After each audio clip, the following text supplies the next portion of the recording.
அன்புள்ளவர்களே, கர்த்தர் உங்களை நேசிக்கிறார். இந்த நாள் இனிய நாளாக அமையட்டும். நாம் ஒரு விஷயத்தை பற்றி மிகவும் பயந்து கொண்டிருப்போம். என்ன நடக்குமோ என்று திகிலும் நம்மை சூழ்ந்து கொள்ளும். அந்த கடினமான இக்கட்டான நெருக்கடிகளை எப்படி எதிர்கொள்ளப் போகிறோம் என்று திகைக்கும் போது தேவனை நோக்கி கூப்பிட்டோம் என்றால் அந்த பிரச்சனை சடுதியில் மறைந்து விடுவதை நாம் பார்க்கலாம். வேதத்திலே 2 நாளாகவும் 20ஆம் அதிகாரத்திலே பார்க்கிறோம். யோசபாத்துக்கு எதிராக அம்மோன் புத்திரரும் மோவா புத்திரரும் இன்னும் சில மனுஷரும் சிரியாவிலிருந்து படையெடுத்து வருகிறார்கள் என்று கேள்விப்பட்டு யோசபாத் மிகவும் பயந்தான். கர்த்தரை தேடுகிறதற்கு ஒருமுகப்பட்டு யூதாவெங்கும் உபவாசத்தை கூறிவித்தான். அப்போது யூதா பட்டணத்தில் உள்ள எல்லா ஜனங்களும் எருசலேமிலும் கர்த்தருடைய ஆலயத்திலே கூடின சபையிலே யோசபாத் கர்த்தரை நோக்கி கூப்பிட்டான். எங்கள் தேவனாகிய கர்த்தாவே, இஸ்ரவேலருக்கு முன்பாக இந்த தேசத்து குடிகளை துரத்திவிட்டு ஆபிரகாம் சந்ததிக்கு கொடுக்கவில்லையா? ஆதலால் அவர்கள் இங்கே உங்களுக்கு பரிசுத்த ஸ்தலத்தை கட்டினார்கள்.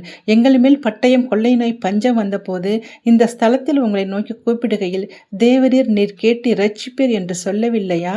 எங்களுக்கு விரோதமாக வந்த இந்த ஏராளமான கூட்டத்திற்கு முன்பாக நிற்க எங்களுக்கு பலன் இல்லை. நாங்கள் செய்வது என்னதென்று தெரியவில்லை.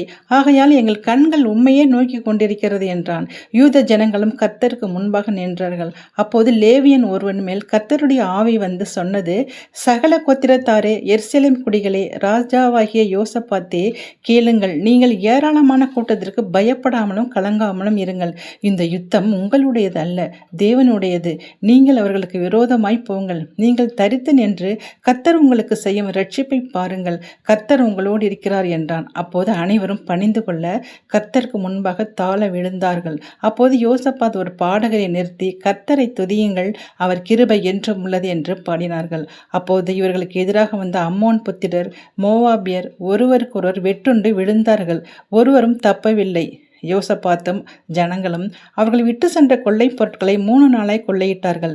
பின்பு 4ஆம் நாள் பெரக்காவில் கூடி கர்த்தருக்கு ஸ்தோத்திரம் செலுத்தி மகிழ்ச்சியோடு எருசலேமுக்கு திரும்பினார்கள் என்று பார்க்கிறோம். ஆம் சகோதர சகோதரிகளே, கர்த்தரை நம்புங்கள், அப்போது நிலைப்படுவீர்கள். அவர்களுடைய தீர்க்கதரிசிகளை நம்புங்கள், அப்போது சித்தி பெறுவீர்கள். நாம் யாருக்கும் பயப்பட தேவையில்லை. கர்த்தரை துதியுங்கள், அவர் கிருபை என்றும் உள்ளது என்று நாமும் தேவனை துதிப்போமா? வெற்றி பெற்று கொள்ளை பொருட்களை அள்ளி வருவோமா? வாழ்த்துக்கள். ஆமென். நீங்களும் ஆமென் சொல்லுங்க.